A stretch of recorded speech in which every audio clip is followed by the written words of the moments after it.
So most of our viewers know that we lost my dad, Kate's grandpa, back in February, and since then we have spent a lot of time in our local cemetery visiting his grave. And of course, we always pray for his soul while we are there. But we have learned over the past few months that there are a lot of different things you can do in a cemetery to help both the living and the dead. November is the month of the Holy Souls in the Catholic Church, and there's really no better time to go and visit a cemetery. It is a beautiful work of mercy to go there and pray for those who have passed away. But what are some other ways that you can help those holy souls? Whenever we visit a cemetery, naturally our first inclination is to pray for our own dear departed ones who are buried there. But we also know that there might be many people buried there who have no one to pray for them. So now whenever we go, we always take a minute to say either the Eternal Rest Prayer or the St. Gertrude Prayer for all the souls who are buried there. This is a beautiful work of mercy that we really love doing, and we'll link both of those prayers down below for you. So number 2, when you go to a cemetery, you can bring holy water with you to sprinkle directly onto the ground for the relief of the suffering souls. And this was a tradition started by St. John Macias, a Dominican friar from Peru, who was known as the helper of the poor souls.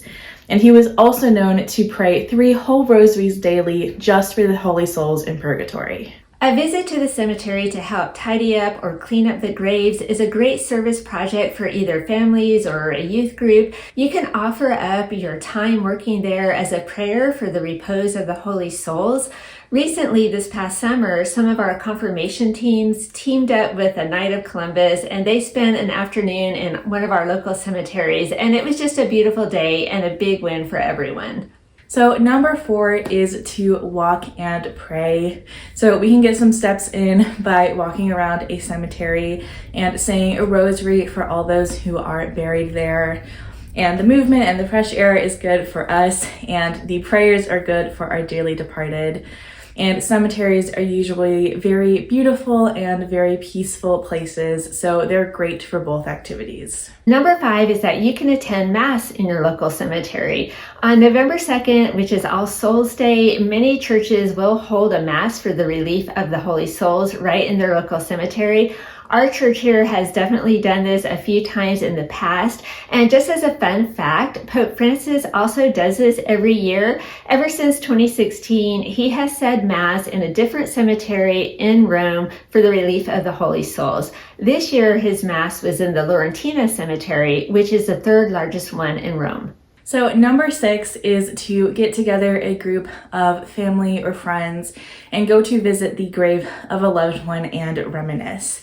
And some people take it up a notch. They will bring snacks or maybe even a picnic and make it a little bit more festive. And there's nothing wrong with that, but let's not forget that cemeteries are holy places. They have been blessed by a bishop, and we should always be respectful there.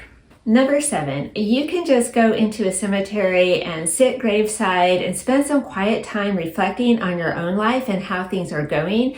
This is a great time to take along maybe a prayer book or a journal. Maybe you could write down some thoughts. You can also ask your loved ones who are buried there to pray for you so that God's will in your life might be accomplished more perfectly. So number 8, if you go to a cemetery during the month of November, specifically November 1st through November 8th, and you pray devoutly for the souls there, then you can gain a plenary indulgence for them. And if you can't make it during that time, then don't worry. You can do this at any other time of year and gain a partial indulgence for those holy souls.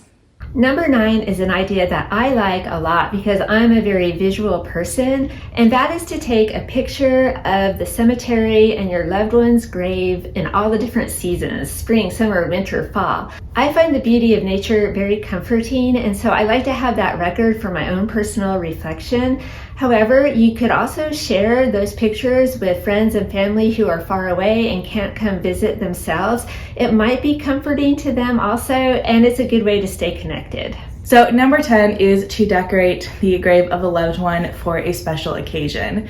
So flags for Memorial Day or 4th of July, Christmas wreath, birthday balloons, flowers for an anniversary. There are so many different options.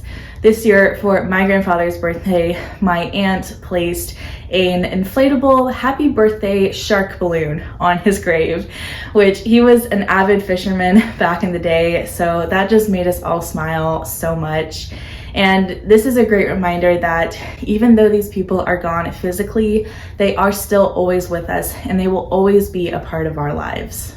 And if you are driving past a cemetery and you just don't have time to stop, no worries, because you can just say a prayer for the holy souls as you're driving by. That always works. The holy souls are the church suffering, and they always need and appreciate our prayers. And in turn, they will pray for us and watch out for us, because we are all one big, beautiful church family working together. So let us know down in the comments if you have any favorite cemetery traditions. We would love to hear from you. We hope you enjoyed the video. Thank you so much for watching, and may the holy souls rest in peace.